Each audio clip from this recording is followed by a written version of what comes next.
What up, guys? All Things Chill Guy here. In today's short video, I will be explaining why I returned the SoundQubed F1-7500 full bridge amplifier. So to sum this up, this is a voiceover over a 5-minute 40-second clip that I did shoot. The full video, I was pretty much explaining what I'm going to tell you guys, but I didn't want to make a 20-minute video just talking about, why I didn't like something.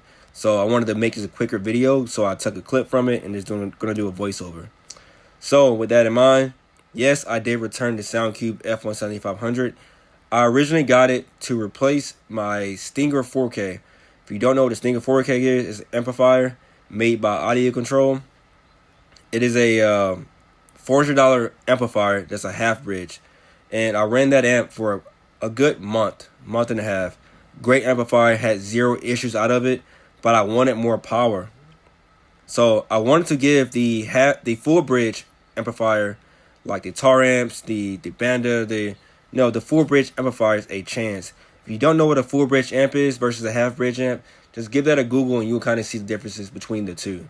Full bridge amps are usually smaller, but they have a lot of power. They have less components, and they're usually cheaper to make because they have less components. And it's the way the rail voltage works with the way they put out the power, that they can be made to a smaller physical size, but still make a lot of power.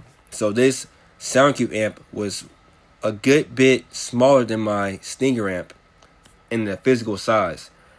But my point is that SoundQubed amp supposed to have made over 7,500 watts at 1 ohm.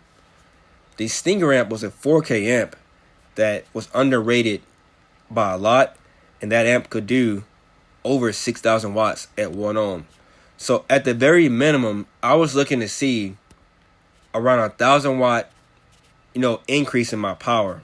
So I thought in my head that there'd be a substantial difference in sound. It wasn't. The SoundQubed amp did do pretty much the same exact number as the Stinger amp on meter. So my best score with the SoundQubed amp was a 144.5. I did a 144 like 0.2 or 0.3 with the Stinger amp. So, maybe a little bit louder, but negligible, right? But my thing was the sound quality. The sound quality between the Stinger amp and the SoundQubed, the half bridge and the full bridge, was so much of a difference that I thought, I was like, there's no way that it could sound like this. It just did not sound good. And one of the things I should have just really looked into more was the dampening factor.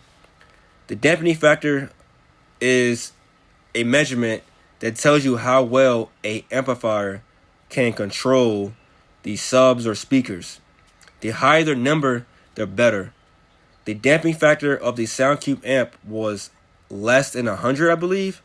If you look it up, 200 seems to be the benchmark. 200 and up is considered good. This amp was around 100 and below. This full bridge amp also could play highs too.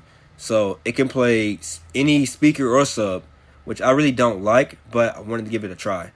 I did my best to tune this thing. I tuned for hours and hours and hours to get it to sound better, and I just could not get it to a point where I liked the sound, the way it sounded, versus that Stinger amp I had before. So ultimately, that was my decision, that and the power output, to return that amp. SoundQubed was nice. They did accept the return. I sent it back, and I was refunded a partial of it because of a restocking fee. But in my experience, that's probably the last full bridge amp I'm going to run.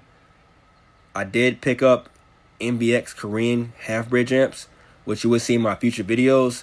And I will tell you right now, it is a night and day difference in the sound. The Korean MBX amps, the Korean technology, is a night and day difference. Even over the Stinger amp, it's a better sounding amp than the new MBX amps that I'm running. So stay tuned for that. And but I will say, if you want a good amp, for a good price, Stinger 4K is the way to go. But yeah, stay tuned for future videos, guys. I wanted to just color this up and move on with the build. So this will be the last video covering this SoundQubed amp. I give it a thumbs down. Not for me, but if you want to give it a chance, go ahead. But yeah, keep those things in mind. If you're going for sound quality and not just loud, look into the damping factor of an amplifier to make sure that that amp can control the speakers properly and give you the sound that you want. So thanks for watching my video. Stay tuned. See you next time.